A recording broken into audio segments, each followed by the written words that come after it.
Kami percaya Engkau hadir, Kau bertahta dalam setiap pujian dan penyembahan kami, Tuhan. Lawat kami Tuhan Yesus. Sekarang kami akan mendengarkan Tuhan firman-Mu Tuhan. Siapkan hati kami Tuhan. Berikan hati kami yang terbaik Tuhan. Kebenaran firman-Mu dalam hidup kami. Dalam firman-Mu Tuhan jadi kekuatan. Menjadi penopang dalam kehidupan kami Tuhan. Kita berdoa bagi hamba-Mu Tuhan. Kita persiapkan Tuhan. Dan Roh Kudus bergerak mengalir Tuhan. Curah dalam kehidupannya dalam menyampaikan kepada firman. Inilah kami Tuhan dalam keberadaan kami. Persiapkan hati kami. Mendengarkan kebenaran firman. Hanya di dalam nama Tuhan Yesus kami mengucap syukur. Haleluya, haleluya. Amin. Selamat berdoa.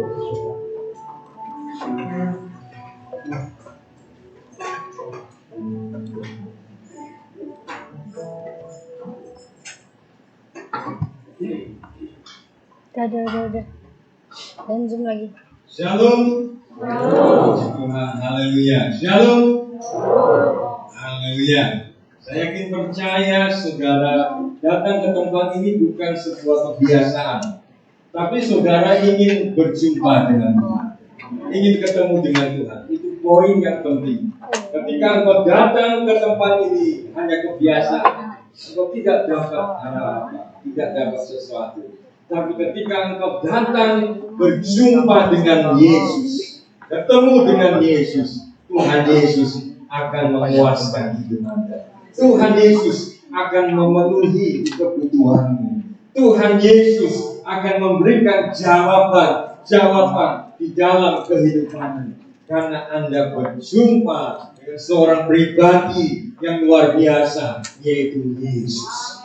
Anda ketemu dengan seorang pribadi, berjumpa dengan seorang pribadi, yaitu Yesus. Karena ketika Anda berjumpa dengan Yesus, karena Anda ketemu dengan Yesus, Tuhan Yesus akan menolong engkau. Gereja nggak bisa menolong engkau. Saudara-saudara, puji-pujian saudara-saudara kita nyanyikan tidak bisa menolong engkau. Hanya Yesus yang bisa menolong kehidupanmu. Bukan berarti kita tidak memuji Tuhan, menyembah Tuhan. Tidak. Ketika engkau memuji Tuhan, engkau hanya menyembah kepada Yesus, menyembah kepada seorang pribadi Yesus. Siapapun pemimpinnya, siapapun yang singernya, engkau memandang kepada Yesus. Amin. Engkau memandang kepada Yesus. Nah, karena engkau datang ke tempat ini hanya kepada pribadi Yesus. Apa yang memuji pujian Pak Dodi?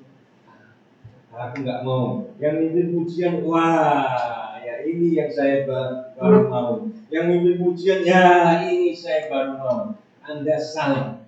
Anda datang kepada seorang pribadi yang namanya Yesus. Amin. Anda datang ke tempat ini beribadah ke tempat ini. Anda berjumpa dengan Yesus. Anda ketemu dengan Yesus. Tanamkan di dalam hatimu. Tanamkan di dalam kehidupanmu. Aku mau berjumpa dengan Yesus. Letakkan tangan di dada Anda. Haleluya. Letakkan tangan di dada Anda. Aku mau berjumpa dengan Yesus. Aku mau berjumpa dengan Aku mau berjumpa dengan Yesus. Aku mau mendengar firman-Mu. Aku mau mendengar firman-Mu. Aku mau berjumpa dengan saudara-saudara. Ketika hambanya berbicara, bukan dari perkataan dia, tapi dari perkataan pesan-pesan Yesus yang ingin disampaikan kepada jemaat. Sehingga ketika jemaat-jemaat menerima pesanan itu, dia terima dengan sukacita, seperti tanah yang subur. Ketika engkau pulang, engkau akan berbuah. Ketika engkau pulang, engkau akan bertumbuh. Ketika engkau pulang, engkau akan diberkati Tuhan luar biasa. Karena engkau menerima itu dengan sukacita. Amin. Amin, saudara. Dan di pojok, amin. Amin. Ya, mari kita lihat Yohanes 21. Tema pada pagi ini yaitu recalling, memanggil kembali. Yohanes 21 ayatnya yang pertama. Saya bacakan ayat pertama, saudara baca ayat yang berikutnya. Kemudian Yesus menampakkan diri lagi kepada murid-muridnya di pantai Danau Tiberias. Dan ia menampakkan diri sebagai berikut. Ayat 2.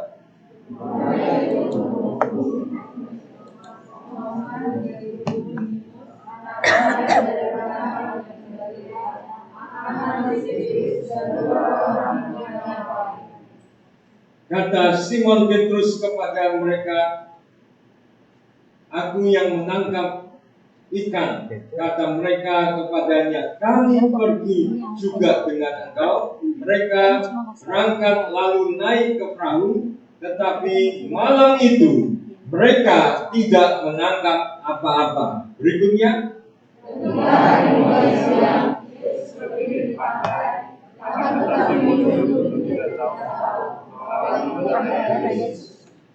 kata Yesus kepada mereka, "Hai anak-anak, adakah kamu mempunyai lauk pauk?"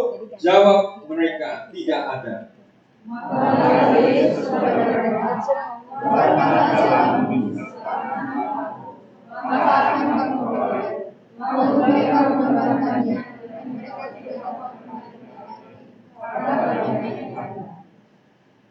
Ya, sampai di situ saja, saudara. Di sini kita melihat bagaimana murid-murid Tuhan, mereka sudah meninggalkan Yesus. Mereka sudah tidak melakukan pelayanan lagi. Mereka sudah tidak melakukan apa yang Tuhan suruh, tidak mengikut Yesus lagi. Karena apa? Pada saat Yesus ada, Yesus bisa dilihat secara kasat mata. Yesus bisa dilihat secara visual. Tetapi ketika Yesus mati dan Yesus bangkit, murid-murid Tuhan tidak dapat melihat Yesus secara visual lagi, secara kasat mata. Sehingga mereka menyimpulkan Yesus sudah tidak ada lagi, Yesus sudah tidak hadir lagi, membuat mereka kehilangan arah. Membuat mereka kehilangan arah. Jadi poin yang pertama saya ingin beritahukan kepada saudara, agar banyak orang Kristen yang kehilangan arah mereka. Sehingga mereka kembali lagi kepada pekerjaannya yang semula. Dulu dia dipanggil Tuhan dengan luar biasa, tapi ketika kehilangan arah, mereka kembali lagi kepada pekerjaan yang semula. Mereka kembali lagi menjadi penangkap ikan. Mereka kembali lagi menjadi nelayan. Ini yang terjadi terhadap Petrus. Dipandang dari ketika Petrus mengikut Yesus secara visual, secara kasat mata, dia lihat Yesus. Dan pada saat Yesus sudah tidak bisa dilihat lagi, dia kehilangan arah. Mau kemana? Dia kehilangan arah. Bagaimana ini? Dia kehilangan arah. Seperti kompas kehilangan. Akhirnya keputusan balik lagi kayak kembali lagi kayak dulu lagi. Saudara, kalau engkau saat ini sudah kehilangan arah dan engkau balik seperti dulu lagi, ketahuilah engkau akan mengalami kegagalan. Ketika engkau kehilangan arahmu dan engkau balik lagi, saudara, engkau akan mengalami kegagalan. Karena apa? Karena Tuhan sudah memanggil engkau. Tuhan sudah memanggil kehidupanmu. Sama seperti Petrus dipanggil oleh Tuhan. Ketika di dalam Lukas 5 ayat yang ke-10. Lukas pasal 5 ayat yang ke-10. Demikian juga Yakobus dan Yohanes, anak-anak Zebedeus, yang menjadi teman Simon. Kata Yesus kepada Simon, "Jangan takut, mulai sekarang engkau akan menjala manusia." Mulai sekarang engkau akan menjala manusia. Lukas 5 ayat 11. Dan sesudah mereka menghela perahu-perahunya ke darat, mereka pun meninggalkan segala sesuatu, lalu apa? Mengikut Yesus. Mereka tinggalkan segala sesuatu, lalu mengikut Yesus. Di sini kita lihat bagaimana Petrus sepanjang malam mengalami kegagalan di dalam kehidupannya sampai dia berjumpa dengan Yesus. Ketika perjumpaan pertama dengan Yesus, saudara, Petrus bersujud, Tuhan, aku orang berdosa, aku orang bersalah. Dan pada saat itu Yesus berkata, mulai saat ini kamu menjadi penjala manusia. Mulai saat ini kamu menjadi penjala manusia. Berubah dari penjala ikan menjadi penjala manusia. Dan saat itu apa yang terjadi? Petrus meninggalkan segala sesuatu dan mengikut pribadi yang ajaib, yang luar biasa, yang bernama Yesus. Amin. Mengikut Yesus. Dia tinggalkan segala sesuatu, dia prioritaskan kepada panggilan yang utama. Panggilan yang utama yaitu mengikut Yesus. Lagu pertama apa? Yesus. Itulah apa? Sukaan dalam hati. Sukaan dalam hidup. Saya waktu baca bait itu saya renungkan, apa iya ya? Saya harus bertobat. Jangan cuma jadi omdo, ngomong doang, nyanyi doang. Mengikut Yesus itu kesukaannya. Berarti saudara, kalau yang namanya kesukaannya itu, berarti dia hari-hari apa? Menjadi mengikut Yesus, menjadi kesenangannya dia. Apakah ibadah ini menjadi kesenangan Anda? Apakah membaca firman Tuhan menjadi kesenangan Anda? Apakah berdoa menjadi kesenangan Anda? Amin. Kalau kita ke restoran, saya senang ke restoran. Saya senang ke pantai. Bisa enggak ke pantai 1 jam? Bisa. 1 jam buru-buru ini. Yang namanya senang ke restoran, senang makan, senang ke pantai, atau senang hobi apa saja, tentunya dilakukan terus-menerus dan berjam-jam lama. Dan bukan menjadi sebuah beban dalam hidupnya, tapi menjadi kesenangan. Jadi ketika Anda mau mengikut Yesus, dipanggil untuk Tuhan mengikut Yesus, saya yakin percaya Roh Kudus menjamah engkau. Roh Kudus memulihkan engkau. Sehingga ibadah, membaca firman, berdoa bukan lagi beban, melayani bukan lagi beban, tetapi menjadi sukacita dalam kehidupan. Amin. Haleluya. Amin. Menjadi sukacita. Saya menginjil saudara kemarin ya. Saya renungkan ya, penginjilan kemarin itu unik sekali. Menginjil itu saudara jauh ya. Ke Manado, habis dari Manado naik kapal 7 jam, dari jam 9 sampai jam 5 sore. Khotbah cuma sekali di daerah Tahuna ya, Sangir Talau ya. Khotbah cuma sekali di daerah pedalaman lagi. Daerah Angker, dekat kuburan ibadahnya. Saya berpikir di situ jauh kan, Tuhan ini jauh, tapi kita lalui perjalanan demi perjalanan. Cuman saudara, ketika kita selesai ibadah, itu ada sukacita yang luar biasa. Amin. Sukacita itu luar biasa, yang tidak bisa dibeli dengan uang, yang tidak bisa dibeli dengan harta, yang tidak bisa dibeli dengan uang, yang tidak bisa dibeli dengan harta. Itu merupakan sukacita yang luar biasa. Saya rindu juga melayani lagi ke tempat-tempat. Itu ongkos sendiri. Ongkos sendiri, nggak dibayari oleh orang, nggak disponsori oleh orang, biaya sendiri. Saudara, kalau saudara memiliki kesenangan, dibayari, disponsori, atau biaya sendiri. Banyak kan saya selidiki, ya, orang kalau memiliki kesenangan, dia berani berkorban. Ya, senang dengan misalnya pelihara, ya, pelihara binatang, ya, pelihara apa saja, ya, burung, ya, dia beli, bahkan sampai miliar, dia beli sampai mahal. Karena apa?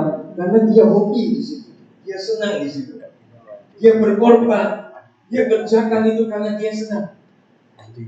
Dan di Manado itu, bahkan saya selidiki di Manado sampai ke desa-desa, itu jarang ada gereja yang kecil.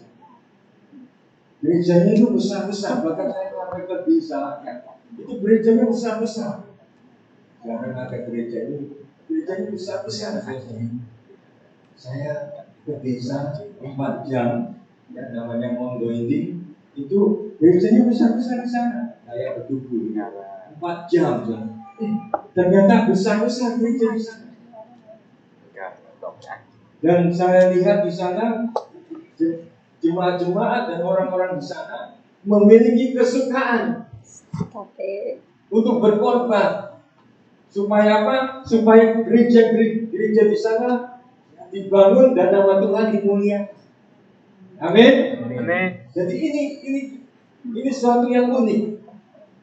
Dan kita ke daerah sana itu bukan daerah gereja yang besar, mobil yang besar. Ke sana itu di situ ada gereja POSPI yang baru buka 8 bulan.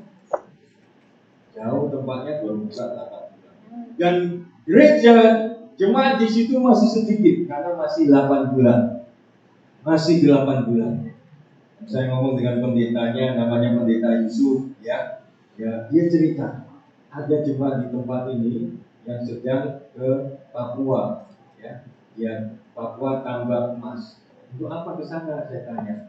Ya, untuk mencari dana supaya gereja itu bisa terbangun dengan baik, bisa bangun gereja. Sampai ke Papua, ya. Dia orang sampai ke Papua supaya apa? Supaya dapat uang banyak untuk gereja. Saya lihat di desa-desa, bangunan yang paling besar adalah gereja. Di desa-desa, di pelosok-pelosok, di tempat-tempat, bangunan yang paling besar adalah gereja. Coba di tempat ini, di daerah Padang Sambiang, Denpasar, bangunan yang paling besar apa? Rumah sakit. Saudara rindu gereja di tempat ini besar. Amin. Saudara rindu tempat ini menjadi besar.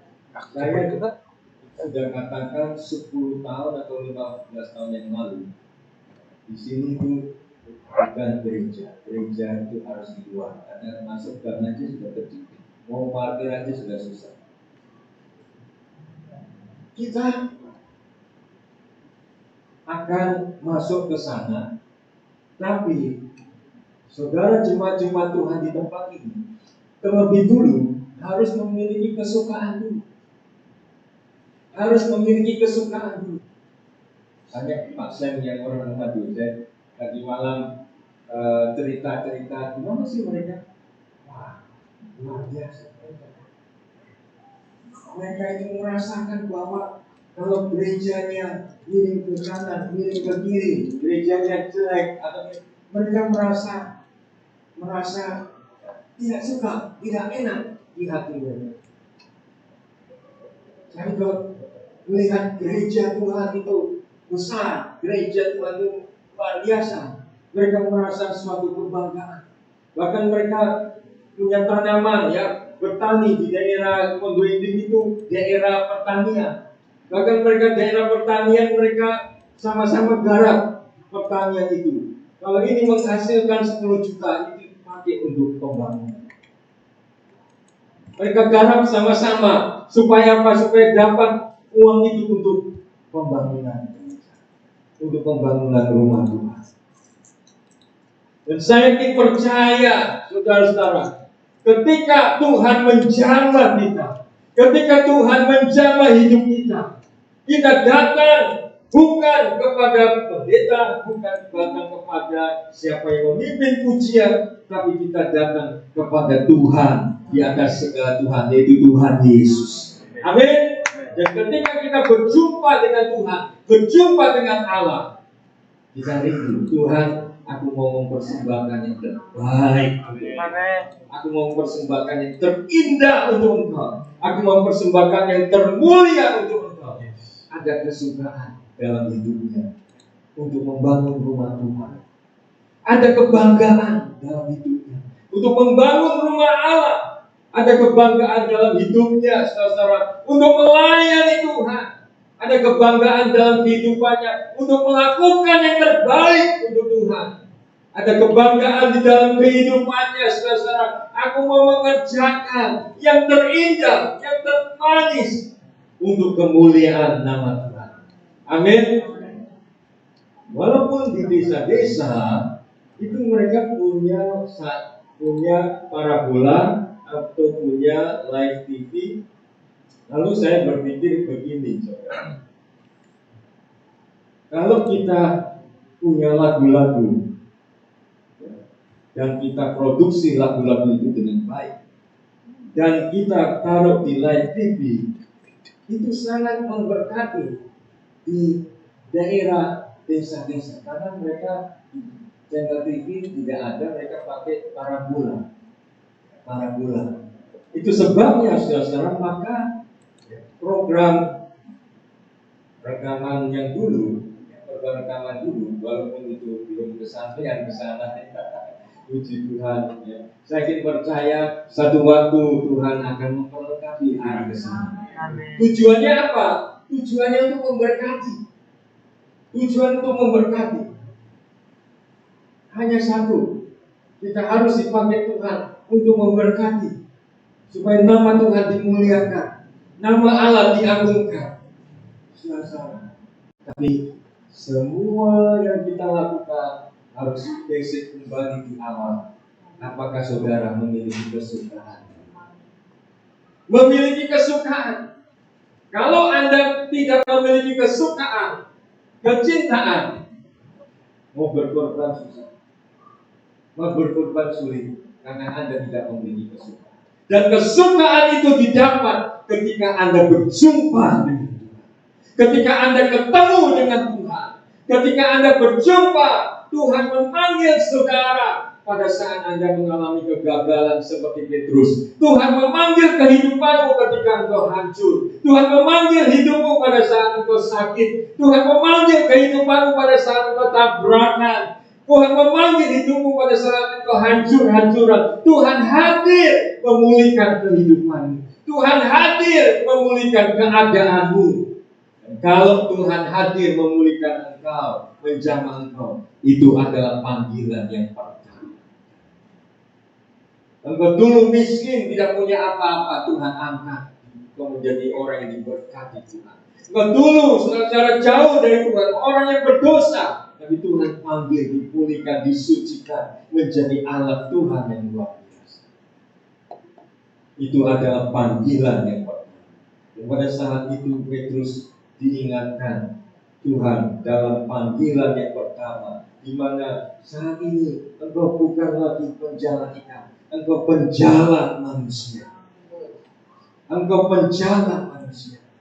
Disitulah Petrus dipanggil Tuhan. Kemanapun Yesus pergi, Petrus pergi. Kemanapun Yesus berada, di situ Petrus juga ikut. Hal yang kedua, Coba perhatikan, tidak mengenal Yesus. Coba saudara-saudara, Yohanes 21 ayat yang keempat. Ketika hari mulai siang, Yesus berdiri di pantai. Akan tetapi murid-murid itu tidak tahu bahwa itu adalah Yesus. Saudara, 3,5 tahun murid-murid mengikut Yesus. 3,5 tahun murid-muridnya mengikut Yesus. Yesus pergi ke desa, murid-murid pergi ke desa. Yesus pergi ke kota, murid-murid pergi ke sana. Yesus menyembuhkan orang sakit, murid-murid ada di situ. Tapi saudara, pada saat itu mereka tidak mengenali. Karena apa? Karena mereka mengalami suatu peristiwa di mana peristiwa itu sangat menggoncang imannya, menggoncang kehidupannya. Peristiwa bagaimana mereka melihat Yesus ditangkap, mereka melihat Yesus dianiaya, mereka melihat Yesus disalibkan, bahkan mati dikubur. Mereka melihat bahwa kubur Yesus kosong. Peristiwa-peristiwa ini menggoncangkan kehidupannya, sehingga mereka mulai tidak mengenal Yesus, walaupun Yesus ada di tempat. Peristiwa yang menggoncangkan itu mulai mereka tidak kenal dan tidak dapat melihat Yesus ada di tempat. Adakah peristiwa dalam hidupmu yang menggoncangkan iman saudara, sehingga engkau mulai tidak dapat melihat Yesus? Adakah peristiwa dalam kehidupanmu, masalah yang besar, masalah yang dahsyat, yang menggoncangkan kehidupanmu, sehingga engkau mulai tidak lagi kenal Yesus, tidak lagi dapat memandang Yesus? Ketika murid-muridnya berada di dalam perahu, dan pada saat itu gelap dan badai itu datang, Yesus ada berjalan di atas air. Apa yang dikatakan murid-muridnya? Hantu, itu hantu. Murid-muridnya tidak mengenal Yesus, dikira hantu. Dan pada saat itu mereka tidak mengenal bahwa itu adalah Yesus. Mereka tidak mengenal bahwa itu adalah Yesus. Sekarang, next, berikutnya. Ya. Di dalam Kejadian 32 ayat 30, ini sebuah peristiwa bagaimana Yakub dia bergulat, tapi dia nggak kenal kepada siapa dia bergulat. Dan pada saat itu saudara Yakub bergulat dan pada saat endingnya dia baru tahu. Yang dalam Kejadian 32 ayat 30, Yakub menamai tempat itu Peniel, sebab katanya, aku telah melihat Allah berhadapan muka, tetapi nyawaku tertolong. Yakub mengalami suatu masalah yang besar, masalah yang luar biasa. Karena apa? Karena dia akan menghadapi kakaknya yang akan membunuh dia, kakaknya yang Esau yang akan membunuh hidupnya, sehingga itu membuat kegoncangan dalam hidupnya. Pada saat dia bergulat, dia tidak menyadari yang dimana dia berhadapan dengan Tuhan, dia berhadapan dengan Allah. Dia tidak menyadari di tengah masalah ternyata Tuhan ada di antaranya. Di tengah masalah kehidupannya, ternyata Yakub sedang bergulat dengan Allah. Sadarkah engkau di tengah masalahmu, Tuhan sebetulnya ada di tengah persoalan. Sebetulnya Tuhan ada di tengah masalah Anda yang besar, di tengah masalah Anda yang begitu luar biasa. Hanya kita tidak menyadarinya. Hanya kita tidak menyadarinya. Itu sebabnya Tuhan izinkan engkau memiliki masalah yang besar, masalah luar biasa, sehingga engkau mengalami perjumpaan lagi dengan Tuhan. Amin. Tuhan izinkan kau memiliki persoalan besar, masalah yang mencekam, supaya apa? Supaya kau dapat berjumpa lagi dengan Tuhan, ketemu lagi dengan Tuhan, ketemu lagi dengan Allah. Perjumpaanmu harus betul-betul perjumpaan yang indah, berjumpa secara pribadi dengan Tuhan. Dan perjumpaan pribadi dengan Tuhan adalah di tengah persoalan-persoalan. Perjumpaan yang indah itu bukan di tengah berkat-berkat yang luar biasa, di tengah-tengah persoalan-persoalan. Yakub mengalami perjumpaan dengan Tuhan pada saat dia mengalami masalah, mengalami persoalan. Dan disitulah dia bergumul dengan Tuhan. Ternyata dalam Kejadian 32 ayat 30 mengatakan, sebab katanya, aku telah melihat Allah berhadapan Tuhan, tetapi nyawa saudara-saudara luar biasa. Dia berjumpa dengan Tuhan. Aku telah melihat Allah. Aku telah ketemu dengan Tuhan. Dia nggak sadar bahwa di hadapannya Tuhan. Dia nggak sadar bahwa dia sedang bergulat dengan Tuhan. Karena masalah itu mengkaburkan pandangannya kepada Tuhan. Persoalan yang berat itu membutakan pandangannya dengan Tuhan, sehingga dia tidak bisa memandang Tuhan lagi. Saudara, jangan saudara bangga Anda bisa pandang setan.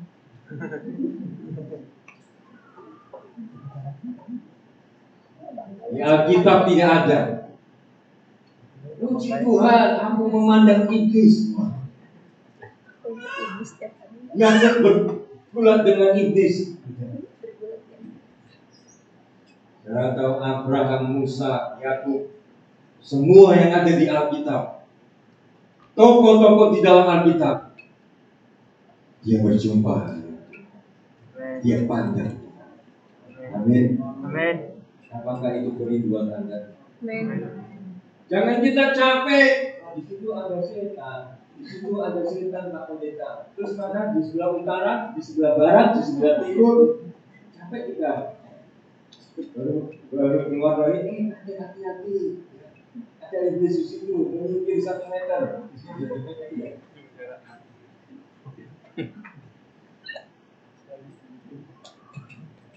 Saudara, ada yang di sini melihat Tuhan. Amin. Banggalah kalau engkau ketemu dengan Tuhan. Amin. Amin. Amin. Banggalah kalau engkau berjumpa dengan Tuhan. Jangan bangga ketemu dengan setan, genderuwo. Itu urusan dukun, itu bukan kita, bukan anak Tuhan. Tapi kalau Anda ketemu dengan Tuhan, ini baru orang benar.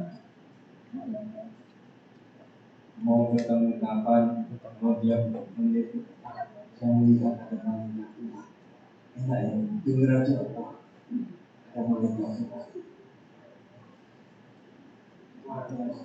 Saya melihat ada malaikat Tuhan. Kita harus bangga bertemu. Karena ketika kita berjumpa dengan Tuhan, berjumpa dengan Allah, ketemu dengan Tuhan, disitulah pemulihan terjadi. Disitulah sesuatu terjadi. Ada sesuatu yang luar biasa. Ada pemulihan yang luar biasa. Ada kesembuhan yang luar biasa. Disitulah panggilan Tuhan terjadi. Ketika dia ketemu lagi dengan Tuhan. Ketika dia berjumpa dengan Tuhan. Saudara, mari jemaat Tuhan, kejar Tuhan, berjumpa dengan Tuhan. Amin. Ketemu dengan Tuhan, temuilah Dia. Selagi Dia bisa ditemui. Ada ayat mengatakan, carilah, berjumpa dengan Tuhan, ketemu dengan Tuhan, kenal Tuhan. Lukas pasal 24 berikutnya.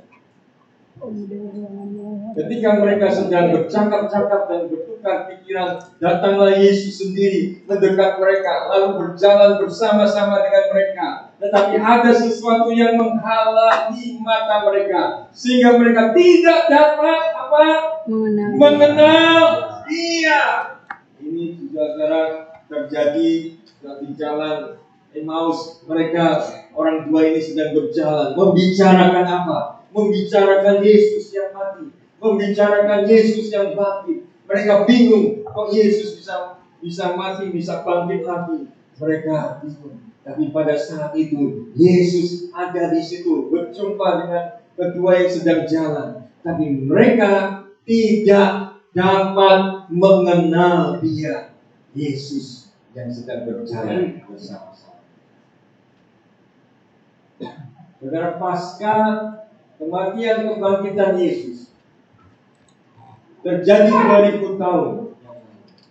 Saya bertanya kepada saudara, kita semuanya tidak melihat Yesus secara kasat mata, tetapi kita harus mengetahui, saudara, apakah engkau mengenal Dia? Apakah engkau mengenal Dia? Jangan sampai persoalan yang berat itu membuat engkau tidak mengenal Allah. Dan kalau kita lihat di dalam Lukas 24 ayat 15 dan saudara baca, dan Yesus berkata, bodoh, betapa bodoh engkau, karena engkau tidak mengerti kebenaran firman Tuhan. Yesus harus mati supaya menuju kepada kemuliaan Allah. Dia harus bangkit. Saya baca ayat-ayat itu, mereka tidak mengerti. Dua orang ini berbicara tentang apa yang terjadi, tapi mereka tidak mengerti. Dan pada saat itu ada Yesus mengungkapkan, sehingga pada saat itu mereka baru menyadari bahwa Yesus memberitahukan apa yang terjadi sesungguhnya. Dan sampai Yesus diajak makan, pada saat Yesus diajak makan, baru mereka menyadari ketika Yesus duduk makan bersama, mereka menyadari ternyata itu Yesus, dan saat itu Yesus meninggal.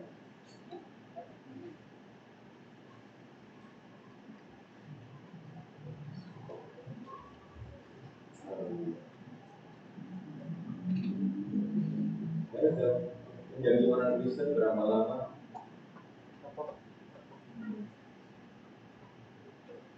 Ada yang 4 tahun, 10 tahun, 20 tahun.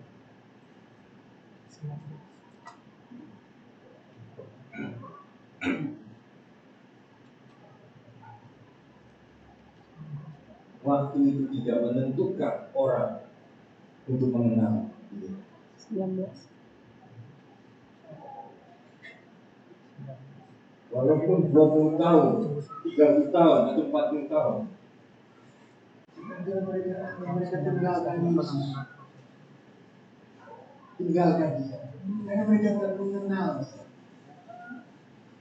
Bahkan ada orang yang pindah agama.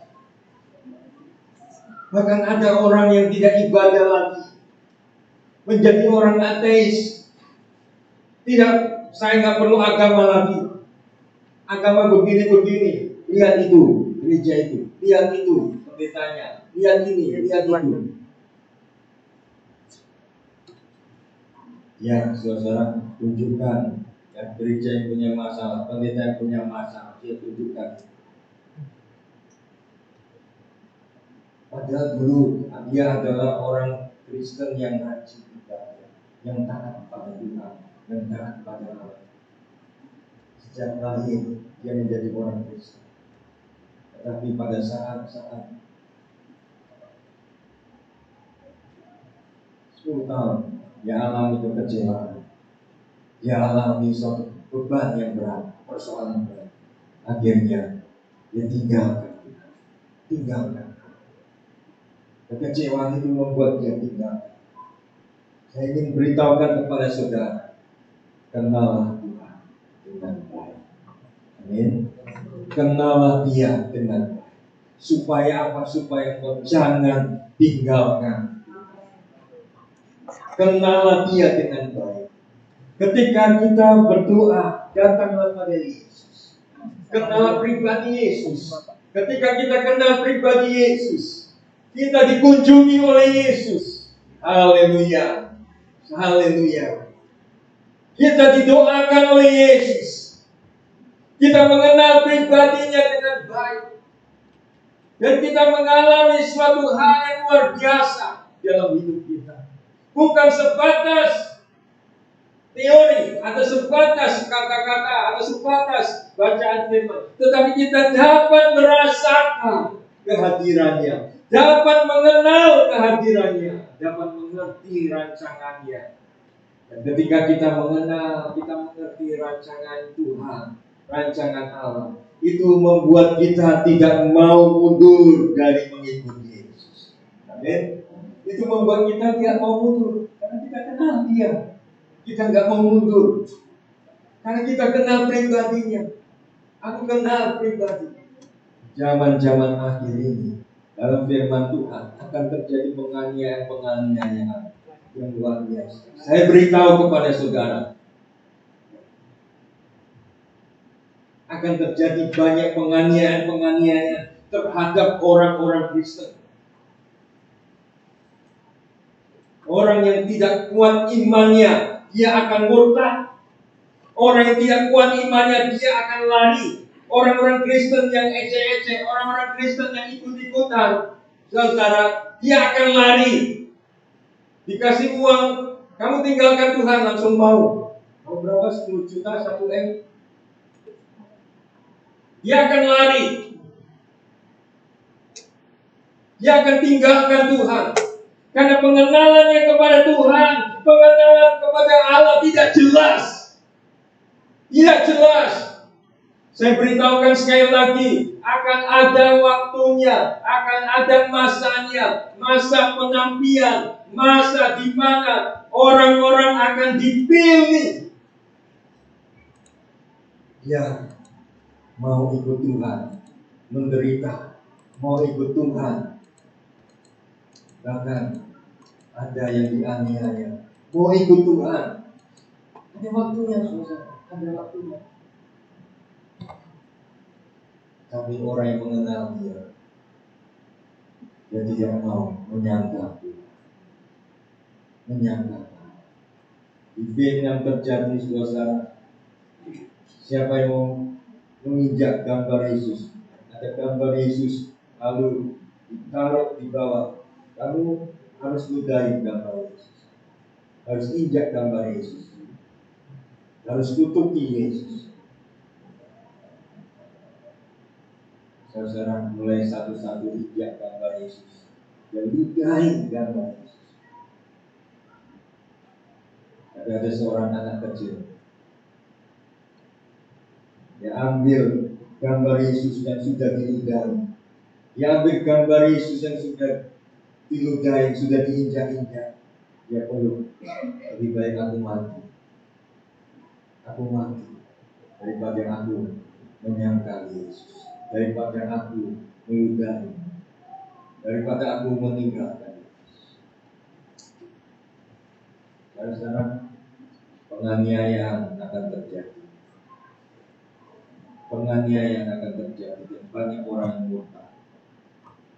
Tapi orang Kristen yang betul-betul mengenal secara pribadi, dia tidak mau menyangkal Yesus. Dan ketika Petrus menerima kuasa Roh Kudus pada hari Pentakosta, Petrus menginjil, banyak aniaya, banyak tantangan. Pada saat dia harus mati, dia mau disalibkan. Dan Petrus berkata, aku tidak layak disalibkan seperti Yesus. Salibkan aku terbalik. Dan pada saat itu Petrus yang mati dengan kepala di bawah. Saudara, Petrus dia siap karena dia mengenal. Saya ingin akhiri di dalam sebuah ayat ini. Sebetulnya ada poin yang ketiga. di dalam Yohanes 21 ayat yang ke-15.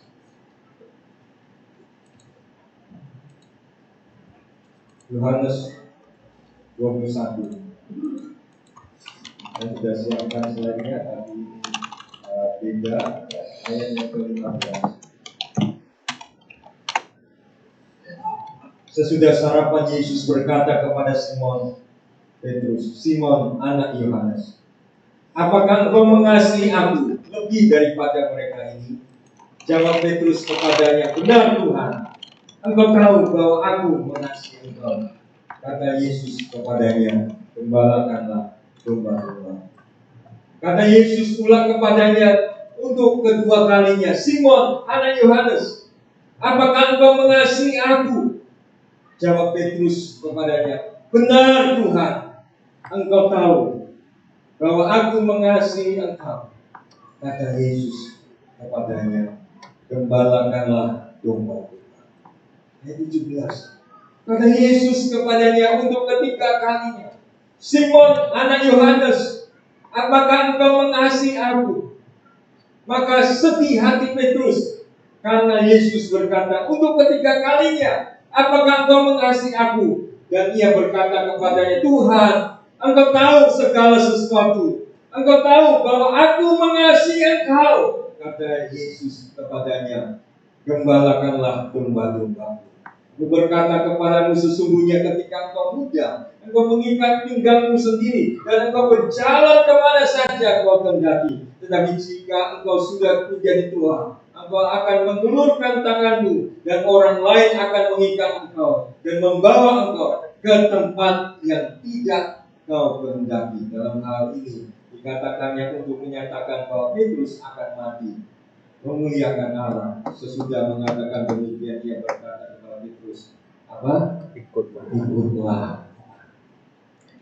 Saudara, kita lihat di sini. Pada saat Yesus berkata kepada Petrus, "Petrus, apakah engkau mengasihi aku?" Yang Yesus katakan, "Apakah engkau mengasihi aku?" Dalam pengertian kasih adalah kasih agape. Kasih agape adalah kasih yang paling tinggi, kasih pengorbanan.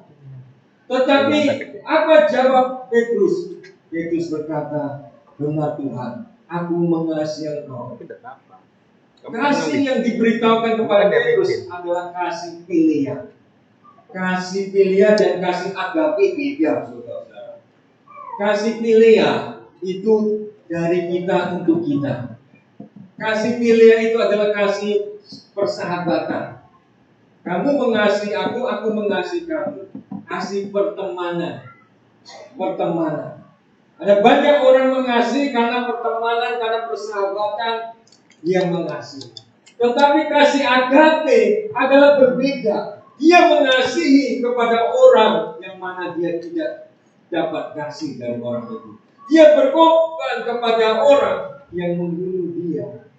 Itulah adalah Yesus, kasih agape. Kasih Yesus adalah kasih agape di mana Yesus berkorban. Yesus mengasihi ketika kita masih berdosa. Yesus mengasihi manusia tanpa pamrih, tanpa balas. Yesus mengasihi, saudara, mengasihi manusia bahkan rela mati di kayu salib tanpa balas. Itu adalah kasih agape, kasih yang paling tinggi.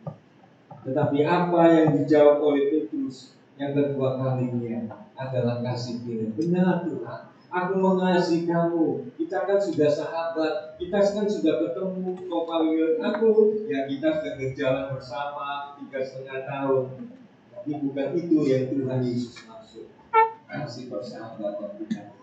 Tuhan Yesus bertanya untuk yang ketiga kalinya, "Apakah engkau mau mengasihi agape, mengasihi bahkan sampai mati? Apakah engkau mau berkorban untuk orang-orang yang tidak engkau kenal? Apakah engkau mau melakukan seperti yang aku lakukan?" Itu adalah kasih agape. Yang dituntut Tuhan kepada Petrus adalah kasih agape. Dan pada saat itu Petrus berkata, "Benar Tuhan, aku mau menyerahkan hidupmu, mau menyerahkan untuk masuk kepada kasih agape. Dan pada saat itu apa yang dikatakan Yesus? Hiduplah aku. Dan Yesus menerangkan, ketika engkau muda, engkau dapat melakukan kemana saja. Tapi ketika engkau tua, engkau akan dituntun kepada suatu tempat yang tidak engkau suka. Itulah kasih agape. Kasih agape. Saya teringat pada saat Tuhan tuntun saya kembali ke tempat yang saya tidak suka. Pada saat Tuhan melakukan sesuatu, mengerjakan sesuatu, kadang kita tidak suka. Tetapi Tuhan tuntun kita. Tuhan tuntun kita karena apa? Kita mengikut Tuhan, mengikut Allah. Amin. Saudara-saudara, jemaat Tuhan, ada level kasih. Kasih filia adalah kasih sebuah persahabatan. Engkau datang ke tempat ini bergereja karena pendetamu besuk Anda. Pak pendeta besuk saya rajinlah ke gereja. Pendeta tolong saya rajinlah ke gereja. Itu adalah kasih filia. Anda masuk ke kasih filia. Tetapi itu tidak masalah. Itu juga dunia lakukan. Tapi Tuhan mau saudara dan saya, di mana kita masuk kepada kasih agape, kasih pengorbanan. Dan ketika kasih pengorbanan dilakukan, dikerjakan, itu kita harus betul-betul persembahkan kepada Yesus. Karena kasih agape itulah yang harus dipunyai oleh jemaat-jemaat Tuhan. Tuhan tidak menghendaki kasih filia, Tuhan menghendaki kasih agape, kasih pengorbanan. Tuhan tidak memandang dosa-dosa mereka. Tuhan datang untuk memulihkan orang yang berdosa. Tuhan datang untuk memulihkan orang yang sakit. Tuhan tidak bersalah, ditanggungkan kesalahannya. Tuhan tidak melakukan dosa, dibebankan dosa-dosanya. Dan Tuhan datang untuk mati di kayu salib. Karena apa? Karena Dia mengasihi, kasih agape. Amin. Kasih agape. Apakah Tuhan mati karena kita sayang Tuhan?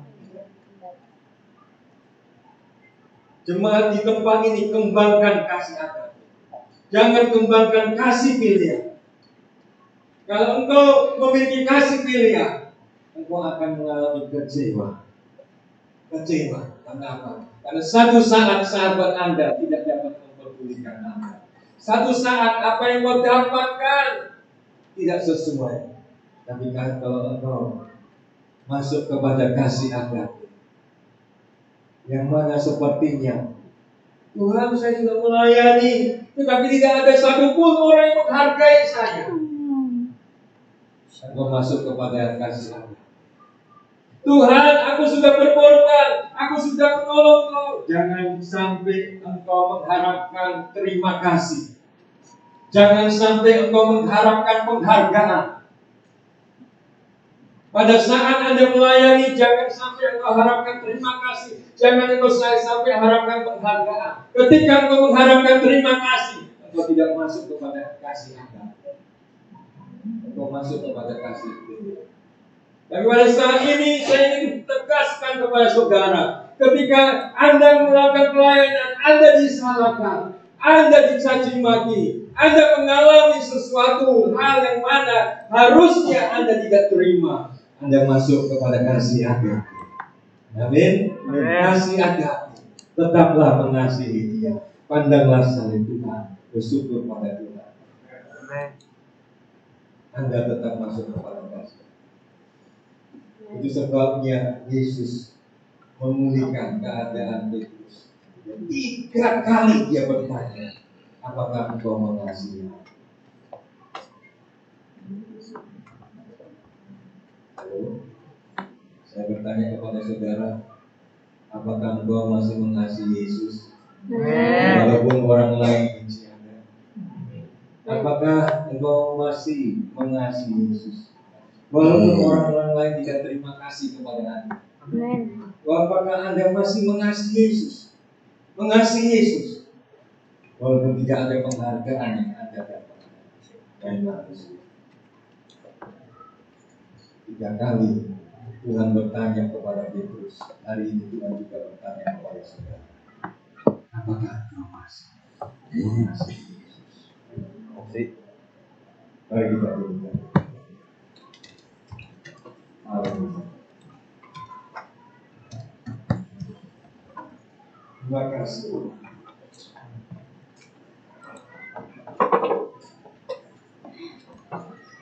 Ini gajah. Terima kasih Tuhan. Allah yang ajaib, Allah yang luar biasa, Allah yang heran. Haleluya, haleluya. Mari kita bangkit berdiri.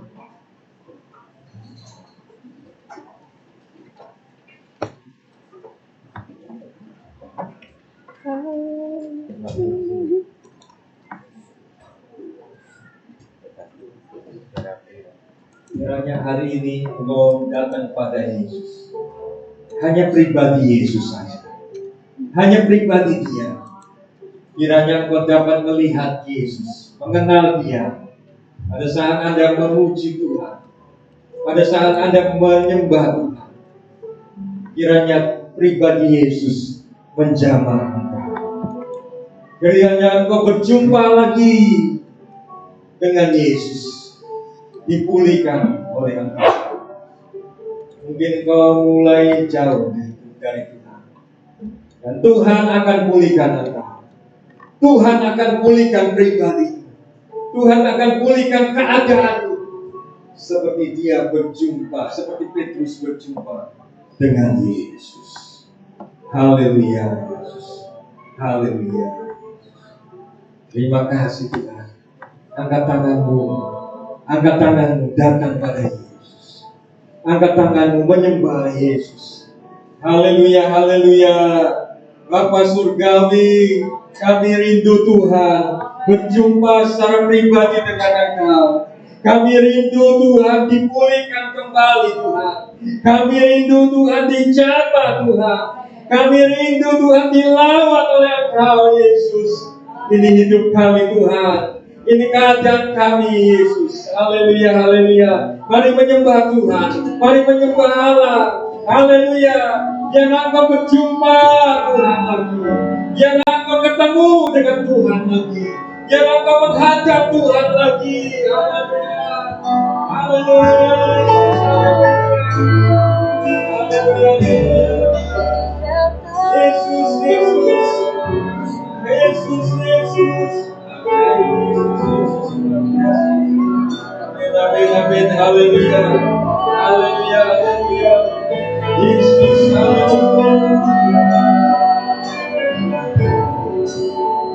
haleluya, haleluya. Ajaib, ajaib Tuhan. Ajaib namamu Tuhan. Mulia namamu Yesus.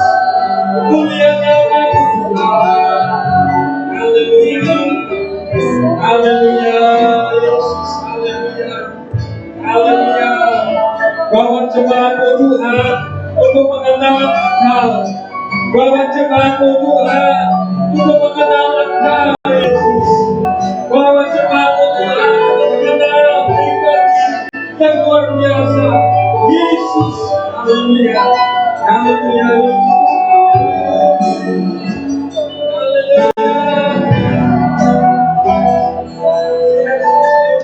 Haleluya. Datang pada Tuhan. Datang pada Tuhan dengan kerendahan hati. Datang pada Tuhan. Datang pada Yesus.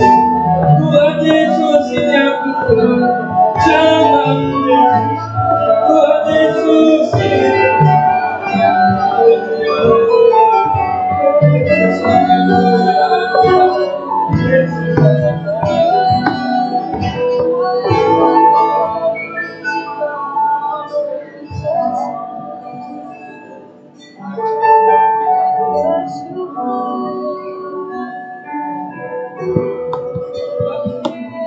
Dia hadir. Dia hadir di tempat ini. Dia ada di tempat ini. Dia hadir di tempat ini. Dia hadir di tengah masalah. Dia hadir di tengah persoalan Anda. Dia hadir di tengah kecemasan ada. Dia hadir di tempat ini. Haleluya, haleluya, haleluya, haleluya, haleluya, Yesus, haleluya, Yesus, Yesus, Yesus, Yesus, haleluya, haleluya, haleluya, haleluya, haleluya, Yesus, haleluya, Yesus ajaib, Yesus ajaib, mulia namamu, mulia namamu, Yesus, haleluya, Yesus ajaib, Yesus luar biasa, Yesus ajaib, Yesus luar biasa, Yesus ajaib, Yesus dahsyat, Yesus ajaib, Yesus luar biasa, haleluya, haleluya. Alamilah mujizat Tuhan, alamilah kuasa Tuhan, alamilah kuasa Tuhan, alamilah mujizat Tuhan. Haleluya, haleluya. Datang pada Yesus, Dia hadir di tempat ini.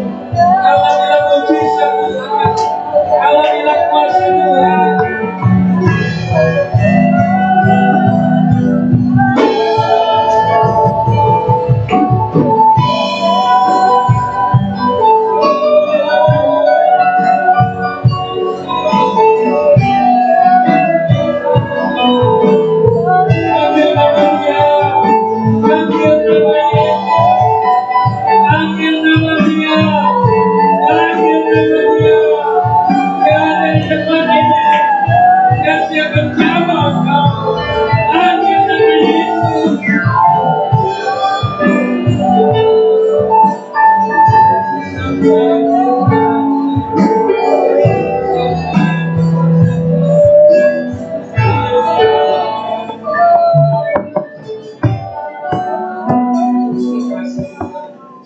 Terima kasih Yesus, terima kasih Tuhan. Haleluya, terima kasih Yesus, terima kasih Yesus. Jangan dalam persoalan kami memandang Engkau Tuhan, jangan dalam masalah kami memandang Engkau. Kami dapat memandang Engkau Yesus. Kami dapat menyadari bahwa Engkau ada di tengah-tengah persoalan.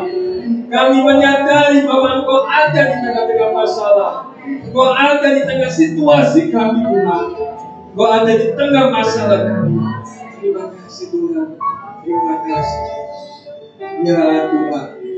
Ya Yesus ajaib. Yesus, haleluya.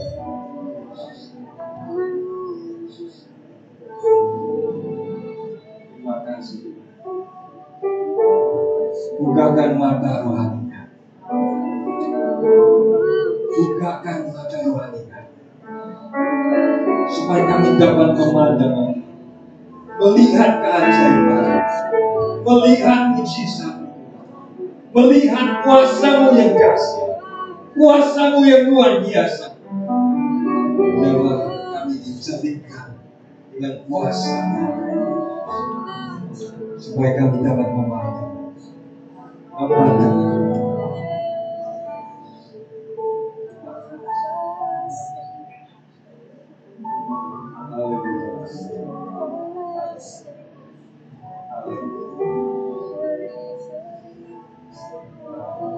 Ikutin saya berdoa. Tuhan Yesus, ini hidupku Tuhan, ini keadaanku. Biarlah aku dapat memandang Engkau, mengenal Engkau secara pribadi, supaya aku jangan jauh, jangan murtad, tapi aku mau kembali kepada semangat kasih mula-mula. Terima kasih Tuhan. Terima kasih Yesus. Dalam nama Yesus. Haleluya. Amin.